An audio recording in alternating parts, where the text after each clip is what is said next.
As-tu déjà pris le temps de le remettre en question, vraiment en question? Ce sentiment que tu contrôles tout, que tes choix t'appartiennent. Mais, est-ce vraiment le cas? Chaque jour, tu passes des heures incalculables sur ton téléphone. Avant même d'être pleinement conscient, avant que tes pensées ne se réveillent, ta main s'est déjà tendue vers lui. Messages, TikTok, Instagram. Le défilement commence avant même que ta journée ait démarré. Peut-être après 30 minutes, peut-être plus, tu réalises que tu es presque en retard pour le travail, pour les cours, pour n'importe quelle obligation dans ton agenda. Mais même là, tu restes connecté. Téléphone en main, écouteurs sur les oreilles, peut-être un podcast, peut-être la dernière vidéo tendance. Ton attention, déjà détournée. Mais voici la question que personne ne pose. Que se passe-t-il quand tout devient silencieux? Que ressens-tu dans ce silence? Pour la plupart des gens, ce n'est pas la paix. C'est une tension, un malaise étrange qui rampe sous la peau. Et c'est là que le réflexe s'active, ouvrir une autre application, trouver une autre chanson, chercher une nouvelle dose. Pas parce que tu en as envie, mais parce que tu ne sais plus faire autrement. Tu vois, le plaisir n'est pas l'ennemi. C'est l'un de nos instincts les plus anciens. Le moyen qu'a trouvé le cerveau pour nous pousser vers ce qui nous aide à survivre. Mais, et si cet instinct était détourné? Et si ce qui nous aidait autrefois à prospérer était devenu exactement ce qui nous engourdit? C'est la question que posait Aldous Huxley, des décennies avant les smartphones et les plateformes de streaming. Tandis qu'Orwell craignait un monde gouverné par la force et la surveillance, Huxley craignait quelque chose de plus subtil. Un futur où personne n'a besoin d'être forcé à obéir, parce qu'il est trop occupé à se divertir. Un futur où les chaînes ne sont pas en fer, elles sont douces. Addictives, agreeables, où les gens ne se battent pas contre leur oppression, parce qu'ils la trouvent confortable. Ça te dit quelque chose? Regarde autour de toi. Vraiment, qu'est-ce que tu vois? Une culture accro à la distraction. Une société qui redoute l'ennui. Un monde conçu pour apaiser le moindre inconfort, instantanément. Mais tout ce soulagement, à quel prix? Est-ce la liberté? Ou simplement une prison plus jolie? C'est ce qu'on va explorer aujourd'hui. Comment le confort est utilisé pour te conditionner. Comment le plaisir, quand il est mal utilisé, devient une laisse. Et comment tu es peut-être déjà plus profondément enfermé que tu ne le crois. Tu crois que c'est toi qui tiens le volant? Pas vrai? Que tes pensées sont les tiennes. Tes choix, aussi. Ton attention, totalement sous contrôle. Eh bien, continue de regarder, parce que ce que je vais te révéler dans les prochaines minutes risque de te bouleverser. Car la prison la plus dangereuse, c'est celle qui ressemble à un paradis. Imagine un monde où personne ne remet rien en question, non pas parce qu'on l'interdit, mais parce que tout le monde est trop diverti pour s'en soucier. Où la quête de sens est troquée contre un flot de plaisir facile. Où le plaisir ne semble plus optionnel, il devient obligatoire. Obligatoire comme l'oxygène, comme la survie. Comme si, en arrêtant de le poursuivre, tu t'effondrerais. C'est ce monde que Huxley a décrit. Pas un monde rempli de souffrance, mais un monde anesthésié dans le silence. Où l'inconfort n'est pas combattu, mais effacé.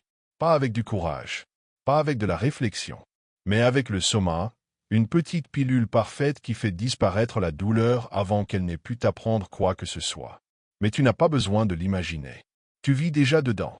Regarde autour de toi. Qu'est-ce que tu saisis dès que la vie devient un peu trop lourde? Quand l'ennui s'installe, quand la tristesse apparaît, quand l'agitation monte dans ta poitrine. Est-ce que tu prends le temps de t'arrêter et de ressentir? Ou est-ce que tu cours, à la recherche de la première échappatoire, un autre défilement, une autre collation, une vidéo, un verre, un swipe, un rire enregistré, une notification, une montée d'adrénaline en pixels? Voici l'ère de la solution rapide, où chaque ombre d'inconfort est noyée dans un océan de stimulation. Tu n'as jamais besoin de ressentir le vide, il suffit de l'inonder. Vite, facile, à la demande. Et ce qui devrait vraiment t'effrayer, c'est que tout ça donne l'impression d'être ton choix. Personne ne t'enferme dans une pièce pour te forcer à regarder des TikTok. Personne ne crie consomme, un fouet à la main. Et pourtant, tu le fais. Alors si c'est un choix, pourquoi est-ce si difficile d'arrêter?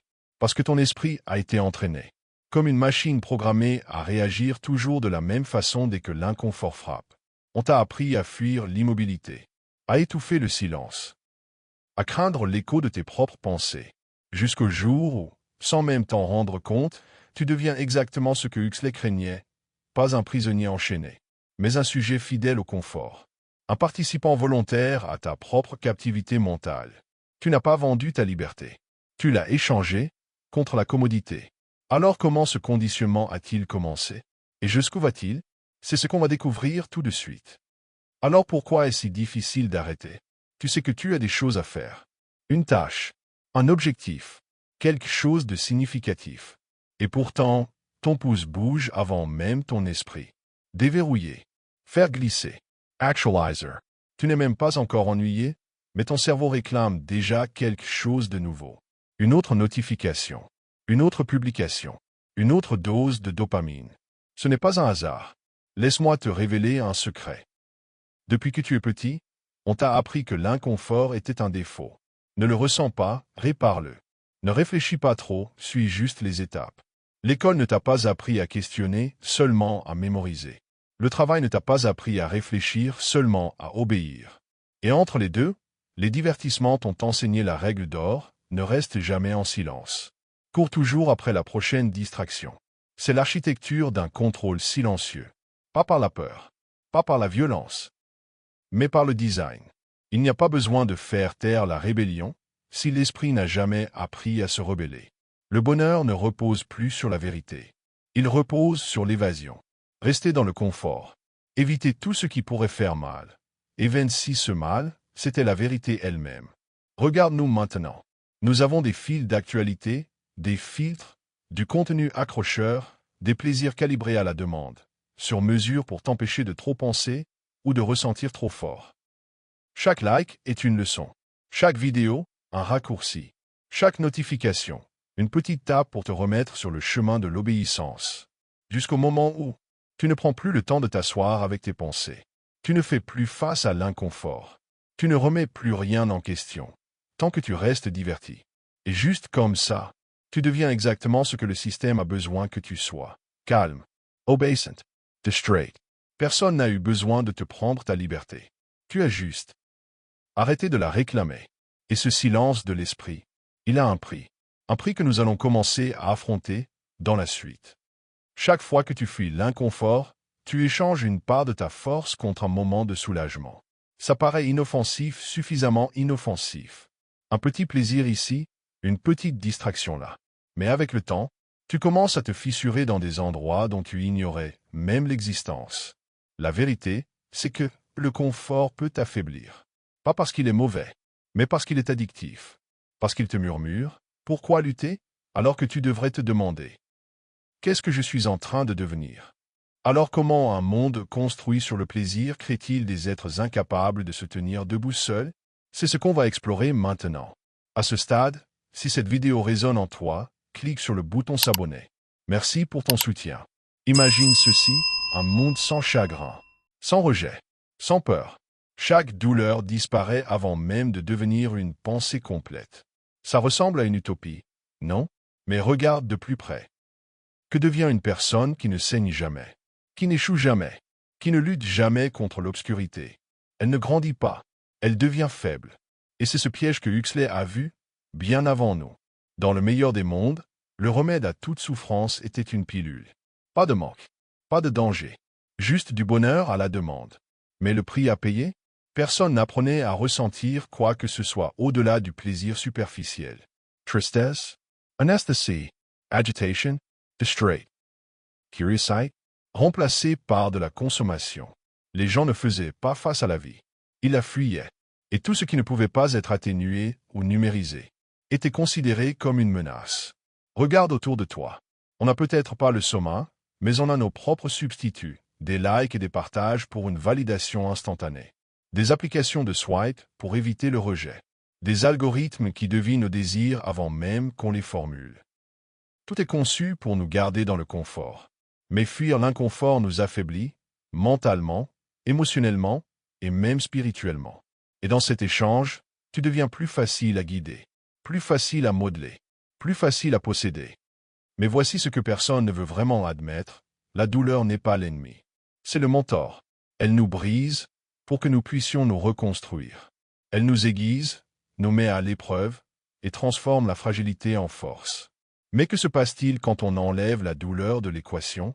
Quand chaque aspérité est amortie, chaque inconfort anesthésié, tu obtiens une génération qui sursaute au moindre désagrément, qui s'effondre face aux petits revers, qui cherche à fuir dès que la vie devient lourde.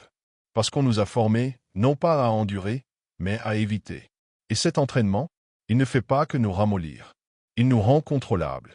Tu vois, une société composée de gens capables de rester avec leur inconfort, de se battre avec leurs démons et de rester debout malgré tout, c'est une société qu'on ne peut pas manipuler facilement. Elle questionne, elle résiste, elle évolue. Mais une société bâtie sur l'anesthésie émotionnelle, sur des récompenses instantanées et des plaisirs superficiels, c'est une société déjà enchaînée, pas avec des chaînes visibles au poignet, mais avec des chaînes invisibles, tissées directement dans ses désirs. Voilà le vrai piège. Pas une cage avec des barreaux, mais un monde où l'absence de lutte devient la prison. Et la clé pour en sortir? Elle commence par une question. Est-ce que tu poursuis le confort ou est-ce que tu cherches le sens? Parce que le confort peut t'endormir. Mais le sens te réveille. Et c'est ce que nous allons explorer dans la suite. Qu'est-ce que tu poursuis, en réalité? Est-ce le bonheur ou est-ce le sens? Le plaisir ou la raison d'être? Au début, la réponse peut sembler évidente. Mais ralentis une seconde. Y as-tu vraiment réfléchi? Parce que si tu regardes autour de toi, le message est clair et constant. Sois heureux. Sens-toi bien. Fuis l'inconfort. Mais que signifie vraiment le bonheur dans cette version de la vie? Une boucle de plaisirs éphémères, défilement. Clicks. Acats impulsifs. Frissons bon marché. Sexe. De la malbouffe pour l'âme. Un plaisir qui frappe fort, mais qui disparaît encore plus vite. Tu te sens rassasié pendant une seconde, et puis le vide revient. Alors tu tends la main. Encore. Et encore. Jusqu'à oublier ce que le vrai accomplissement ressent vraiment. Maintenant, fais une pause. Repense aux moments qui t'ont vraiment façonné. Les vrais. Étaient-ils faciles? Étaient-ils agréables? Ou bien difficiles? Incomfortables? Voire douloureux? Tu vois, c'est dans ces moments-là, d'effort, de persévérance, de lutte, qu'il s'est passé quelque chose à l'intérieur de toi. Quelque chose a grandi. Viktor Frankl, psychiatre et survivant de l'Holocauste, a écrit dans Man's Search for Meaning, découvrir un sens à sa vie, que les êtres humains ne peuvent pas vivre sans but. Il a observé que même dans les pires circonstances imaginables, ceux qui trouvaient un sens plus grand à leur existence étaient ceux qui réussissaient à survivre et à préserver leur santé mentale. Parce que voilà le paradoxe dont personne ne parle, plus tu poursuis le plaisir, plus tu deviens faible. Plus tu construis du sens, plus tu deviens fort. Le plaisir, c'est facile. Il ne te demande rien. Mais le sens exige ton temps, ta force, ton attention. Et c'est pour ça que le système ne veut pas que tu le poursuives.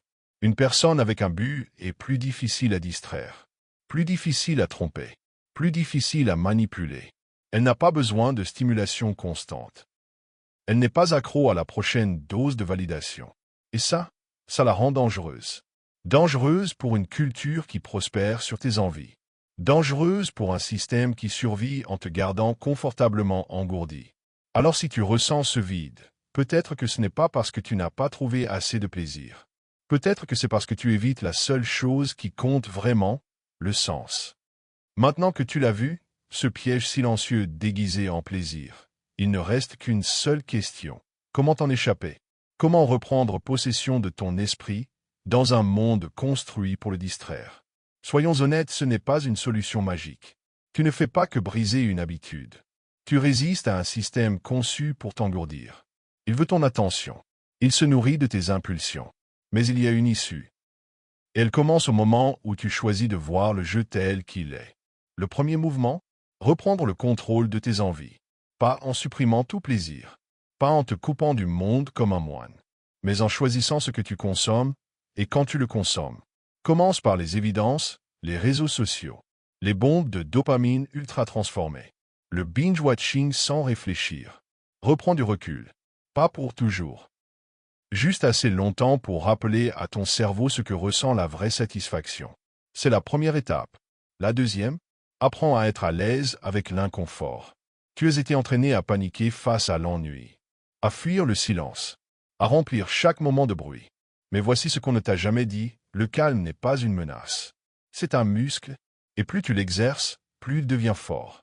Alors accorde-toi de l'espace. Laisse le silence s'étirer. Laisse l'ennui arriver. Laisse ton esprit vagabonder sans le ramener tout de suite vers un écran.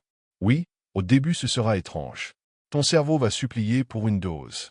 Mais si tu tiens bon, quelque chose change. Tu arrêtes de fuir. Tu commences à faire face. Et tu réalises l'inconfort ne te détruit pas. Il te reconstruit. Je veux que tu comprennes ceci. Personne n'a jamais construit quoi que ce soit de valable dans le bruit et les distractions constantes. Ce n'est pas facile. Ce n'est pas spectaculaire. Mais c'est le premier pas vers la liberté. Parce qu'au moment où tu arrêtes de laisser le monde décider comment tu te sens, c'est là que tu reprends le contrôle de ton esprit. Et c'est là que le vrai changement commence. Voici la prochaine étape pour te libérer, et c'est peut-être la plus inconfortable jusqu'à présent. Commence à tout remettre en question. Pas seulement le système, pas seulement les médias. Commence par toi-même. Pourquoi ressens-tu le besoin de te distraire dès que le silence s'installe? Pourquoi le silence est-il si insupportable? Et surtout, qui profite de ton incapacité à rester immobile? Parce que la vérité, c'est que la plupart de tes habitudes, tu ne les as pas choisies. Elles t'ont été installées. Une notification après l'autre. Juste un épisode de plus après l'autre. Jusqu'à ce que tes désirs ne soient plus vraiment les tiens. Et le seul moyen de les reprendre, c'est de commencer à poser des questions. Parce que les vraies questions ne font pas que percer le système. Elles le brûlent jusqu'à ses fondations. Et ça nous amène à l'étape suivante, remplace le plaisir par le sens. Pose-toi la question. Qu'est-ce que je suis réellement en train de construire? Quelle signification est-ce que je veux donner à ma vie? Qu'est-ce qui rendrait tout cet inconfort valable? Ce ne sont pas des questions faciles, mais ce sont les seules qui comptent. Parce qu'une fois que tu as un but, un vrai but, tu arrêtes de courir après les distractions. Tu n'as plus besoin de validation constante. Tu ne fuis plus le silence. Si tu es arrivé jusqu'ici, c'est que quelque chose en toi s'est réveillé. Tu n'es plus seulement en train de consommer, tu es en train de réfléchir. Alors je veux que tu fasses quelque chose de simple, mais de puissant. Écris ça dans les commentaires, maintenant. Aujourd'hui, je choisis la conscience plutôt que le pilote automatique. Que ce soit ton affirmation, ton premier pas vers la reconquête de ton esprit. Et si ce message t'a touché profondément, like la vidéo. Partage-la. Abonne-toi. Parce qu'ici, on n'enrobe pas la vérité. On l'a dit. Et c'est la vérité qui te rend libre.